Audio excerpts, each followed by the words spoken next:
ही माझं आणि सलीलचं एकमेकांवर प्रेम आहे. ही माझं आणि सलीलचं एकमेकांवर प्रेम आहे. माझं आणि सलीलचं एकमेकांवर प्रेम आहे. माझं आणि सलीलचं एकमेकांवर प्रेम आहे. दी बिलीव्ह मी, आम्हालाही कळलं नाही ग की कधी आम्हाला एकमेकांबद्दल फिलिंग्स आल्या. आम्ही खरंच खूप चांगले फ्रेंड्स आहोत. हॉस्पिटलमध्ये भेटलो आणि सलीलने प्रत्येक वेळेस पटवून दिलं ग की तो सुधारलाय. तो खरंच खूप चांगला आहे ग. त्याने खूप हेल्प केली आहे मला. तू इथून गेल्यावर मी एकटी पडले होते. त्याने इमोशनली खूप सपोर्ट केलाय मला. दी तू रागवू नकोस. मी सगळं सांगते तुला. हाय, मी सली. मग तू सध्या काय करतोयस? ग्रेट बनायचा प्रयत्न.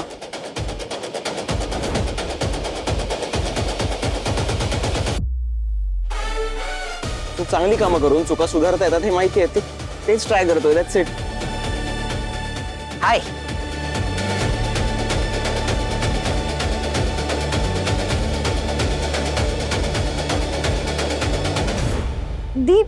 दी खरंच सांगते, आम्हालाही कळलं नाही ग हे सगळं कधी आणि कसं घडलं. कधी आमच्या मनात एकमेकांबद्दल फिलिंग्स डेव्हलप झाल्या काहीच कळलं नाही. नकळत एकमेकांमध्ये इन्व्हॉल्व झालोय ग. आणि ट्रस्ट मी, आम्ही काही चुकीचं केलेलं नाहीये किंवा हे सगळं ठरवून झालेलं नाहीये. It just happened. आमचे इंटेन्शन चुकीचं नाहीयेत ग. हे बघ निकू, मला खरं तर काय बोलू ना काही कळत नाहीये ग. हे बघ बाळा, मला माहिती आहे प्रेम ही भावना खूप सुंदर आहे आणि प्रेम करणं हा काही गुन्हा नाहीये. पण तुम्ही ज्या भावनेला प्रेमाचं नाव दिलंय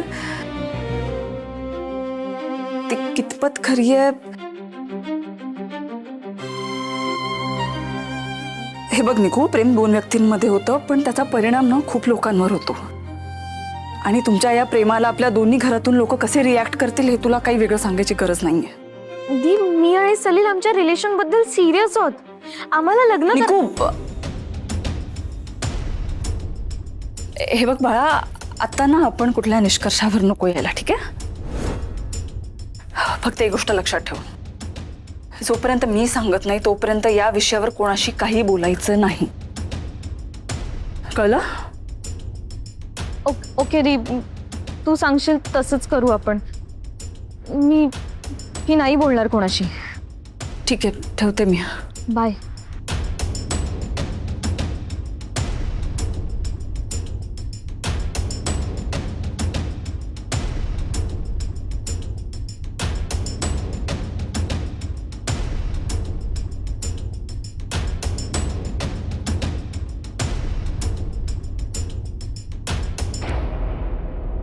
सकाळी माझं बाबांबरोबर भांडण झालं तेव्हा बाबांना त्रास होत होता.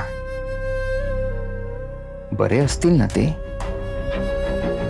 एक फोन करून बघू का त्यांना?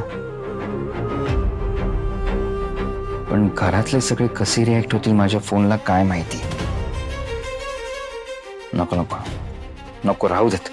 उगाच चुकीचा अर्थ काढतील आणि नको ते प्रश्न विचारत बसतील. नाहीतर एक कॉल करून बघतोच. तसंही मीनाक्षीने जो पर्याय सुचवलाय तो करण्याआधी जर गोडी गुलाबीने बाबांची सही घेण्याचा एक प्रयत्न करून बघायलाच हवा.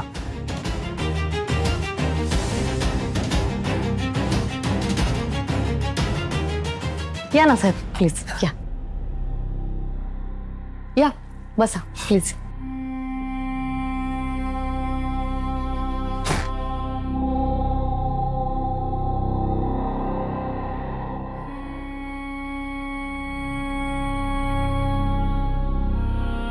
नचिकेत, हे देसाई साहेब.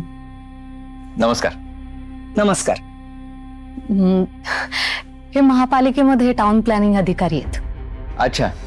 त्यांना मी तुझ्या घराची सगळी केस नीट समजावून सांगितली. ज्या एनओसी वर आपल्याला तुझ्या वडिलांची सही हवी आहे ना ती हेच आणतील.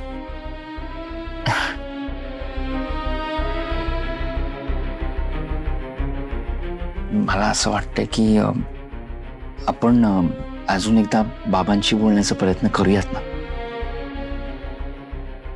नचिकेत, आता नको रे कमीपणा घेऊस. अशा प्रयत्नांनी काहीच होणार नाही. त्या घरात तुला सही नाही, फक्त अपमान मिळेल.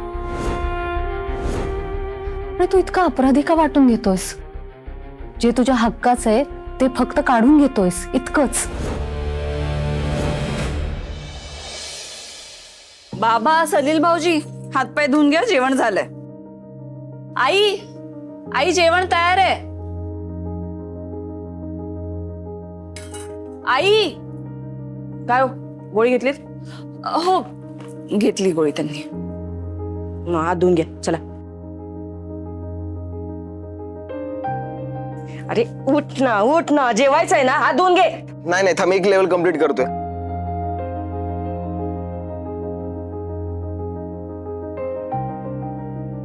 समीर कुठे?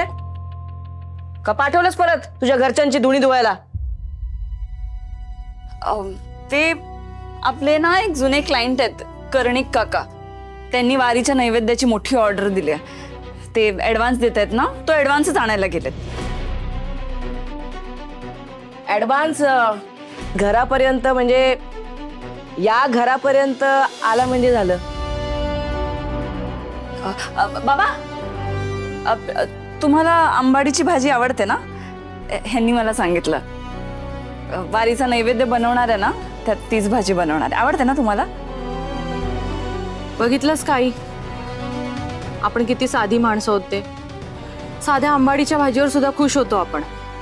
नाहीतर काही माणसांना 5-5 लाख रुपयांचा नैवेद्य लागतो.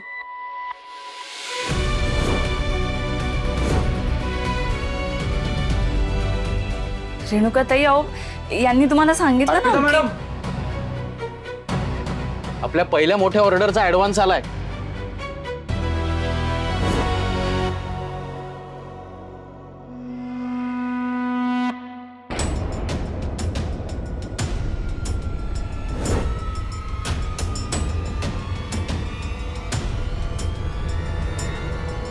ठीक आहे.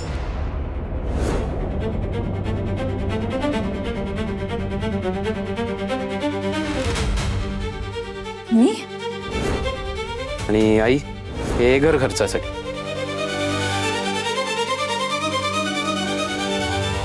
काल परवापर्यंत आपली प्रत्येक कमाई न चुकता माझ्या हातात देणारा समीर आज अचानक